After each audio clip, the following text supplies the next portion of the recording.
This is the instructional video for the Learn to Solder board number 3. This board is 3 circuits in one. We have the random number generator, the glow circuit, and our adjustable speed Star Trek computer. For a detailed video and write-up of how this board works and what each component does, please click the link in the description. When you are finished using your battery, always remove the connector and store the battery in a safe space away from metal objects. Never throw your battery in a bin or book bag. Failure to store the battery properly could result in a short, which will cause excessive heat discharge. For this board, as always, let's start with the resistors. This board has a lot of resistors in 3 different blocks across the board.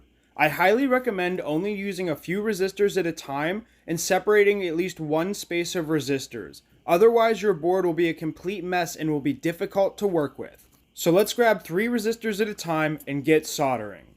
Follow proper soldering procedure. Heat the component and pad, wait a few seconds, feed in solder. Remove the solder and continue heating, then remove the iron. When you're finished soldering the resistors, check and make sure that you have resistors in every spot they should be. If you have a couple resistors left over, this is fine. We usually include a few extra resistors just in case you lose one.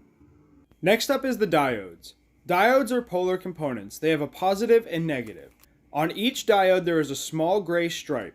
Make sure this gray stripe lines up with the stripe on the component footprint. The diode footprints are labeled D1 through D5. Bend our diodes into shape, insert them in the board, and solder them just like we did with the resistors. Before soldering, double check that the gray stripe on your diode lines up with the stripe on the diode footprint. Now let's move on to the ICs. Grab your bags labeled 555 and 4026B. As we have done before, gently bend the pins of the IC and be sure to insert them with proper orientation by aligning the semicircle marking at the top with the semicircle cutout on the component footprint. Insert your ICs into the board, solder in each corner pin of the IC, and then solder the rest of the pins. Inspect your solder joints to make sure there are no shorts or cold joints. If there are any shorts, simply reflow the short and wipe away the excess solder.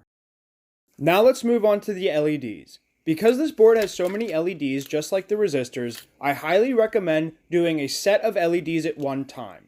I suggest starting with the power LED and the glow circuit. Pick your favorite colors for each and insert them into the board. Make sure to line up the long positive leg of the LED with the plus sign on the left-hand side of the component footprint. Solder and clip your LEDs. When you've finished your glow circuit and power LEDs, it's time to put the LEDs in for the Star Trek computer. We're going to put all of the LEDs in at once just so we can pick a color pattern we like, but we're only going to solder the left and right hand columns at one time. Flip your board over and make sure your pins are straight. Then start by soldering only the outside pins of the left and right hand column. Once you finish soldering the outside pins, remove the middle LEDs. This will give you room to work with so you can solder the inside pins of the left and right hand columns.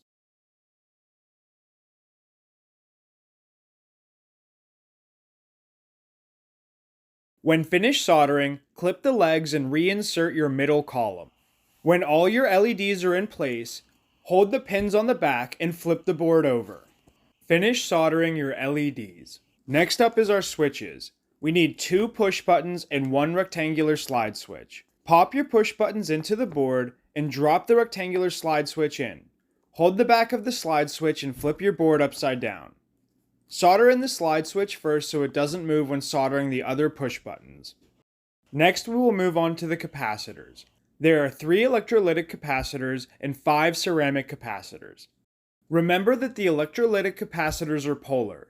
They have a longer leg indicating the positive lead and an off-color marking on the side indicating the negative lead. Insert your electrolytic capacitors so that the long leg is going through the left-hand side of the footprint.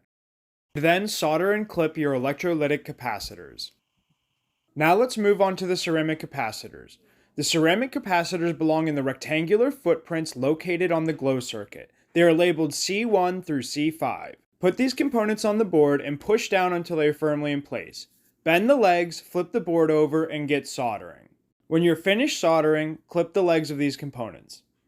Next is our transistors. Transistors are polar and have a set orientation that lines up with the footprint. Transistors have 3 legs, a flat back, and a round belly. When inserting transistors, make sure that you line up the belly of the component with the belly on the silkscreen. Gently bend the legs apart and insert the component. Do not push these components all the way down. Insert until the component is firmly in the board. Do not apply too much pressure when inserting. After inserting the components, bend the legs so they do not move during soldering. Turn your board upside down and get soldering.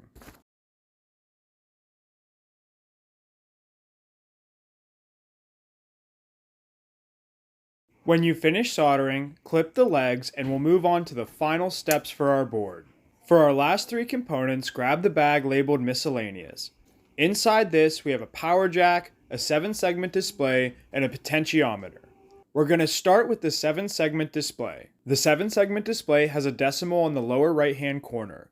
This is important because the footprint also has a decimal in the lower right-hand corner. When inserting the 7-segment display, make sure that you line up the decimals both on the component and on the silkscreen footprint. Hold the 7-segment display in place with your finger and flip the board upside down. Solder this just like we did the IC pins. Be sure to apply enough heat, and if you have trouble getting the solder to flow, be sure to use flux. When finished soldering, peel off the protective sticker of the 7-segment display and trim the legs. Trim the legs just like we do every other component. Clip at the top of the solder joint. You don't want to cut too low and don't leave too much leg exposed. Next up is our power jack. Put your power jack in your board just like we've done before, flip it over and solder in. Remember, this component has a lot of metal and needs a little more heat and more solder to cover the pads. Last up is our potentiometer. This is a large component that has 3 legs. When we insert it into the board, we want the nose or knob of the component to be facing out and away from the board. When we solder this, just like our power jack, we need to apply a little more heat and more solder to thoroughly cover the component legs and pad. When the component is inserted, flip the board over and try to keep it as straight as possible. When the component is straight and sitting at a comfortable angle, apply your soldering iron to heat the component leg and pad. Feed in solder, continue heating, and then remove. Do that for all 3 legs, and then we're finished. Congratulations, board number 3 is complete. Now plug in the battery and test each of the circuits. We hope that they're all working.